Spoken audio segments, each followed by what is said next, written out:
სახელითა მამისათა და ძისათა და სულისაწმინდისათა. Ხოლო სამდელონო, მეუფენო, ძვირფასო მამებო, ძმებო და დებო, გილოცავთ ნათლის ღების დიდებულ დღესასწაულს. გადმოგცემთ სრულიად საქართველოს კათოლიკოს პატრიარქ ილია მეორის ლოცვა-კურთხევას. განეცხადე დღეს ყოველსა სოფელსა და ნათელი შენი უფალო აწ მოისახა ჩვენ ზედა. ასეთ სიტყვებს გალობს წმინდა ეკლესია დღევანდელი დღესასწაულის კონდაკში. და ამ დღეს ეწოდება ასევე ღვთის განცხადება. უფალი იესო ქრისტე მიდის მდინარე იორდანეზე იოანე ნათლისმცემელთან, რომელიც იქ მონადულ ცოდვილებს ნათლავდა წყლით. მაცხოვარ ცოდვები არ ქონია, მაგრამ როგორც ის თავად გვამცნობს, ის მიდის იოანესთან, რათა აღასრულოს ყოველი სიმართლე. და აი ნათლისმცემელი თავდაპირველად მას შეაჩერებს თითქოს და ეტყვის, რომ მე მართებს, რომ ნათელი მივიღო შენგან და შენ ჩემთან მოდი ხარ, მაგრამ შემდეგ დაუთმობს უფალს და განსაკუთრებული მნიშვნელობის სიტყვებს წარმოთქვავს. აჰა ტარიგი ღვთისა, რომელიც იტვირთავს ქვეყნის ცოდვებს. რას ნიშნავს ეს სიტყვები იოანე ნათლისმცემელისა, რომლითაც ის მიეგება მაცხოვარს? ეს ნიშნავს, რომ მესია, ხსნელი სოფლისა, რომლის მოლოდინზეც ამდენი იყო ნათქვამი ბიბლიაში, დღეს მოევლინა ქვეყნიერებას და დღეს განაცხადა თავის თავი მდინარე იორდანეზე.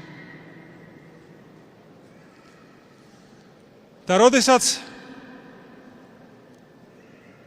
იოანემ მონათლა იესო, მაშინ ცანი გაიხსნა, როგორც მოგვითხრობს სახარება და ზეციდან გაისმა თვით მამა ღმერთის ხმა. ეს არის ზე ჩემი საყვარელი, რომელიც სათნოა ჩემთვის. და სული წმინდა გამოჩნდა მტრედის სახით გარდამომავალი იესო ქრისტეზე. აი ასე მოხდა, ძვირფასო ძმებო და დებო, მაცხოვრის ნათლის ღება მდინარე იორდანეზე და ყოვლადწმიდა სამების განცხადება. სამებისა თაყვანისცემა გამოჩნდა, ნათქვამია დღევანდელი დღის ტროპარში.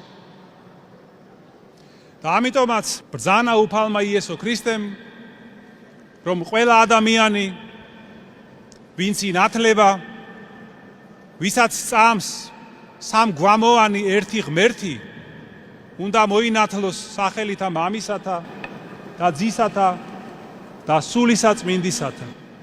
და ეს ჭეშმარიტი ნათლობა, ჭეშმარიტი ნათლის ღება ყოვლადწმინდა სამების სახელით,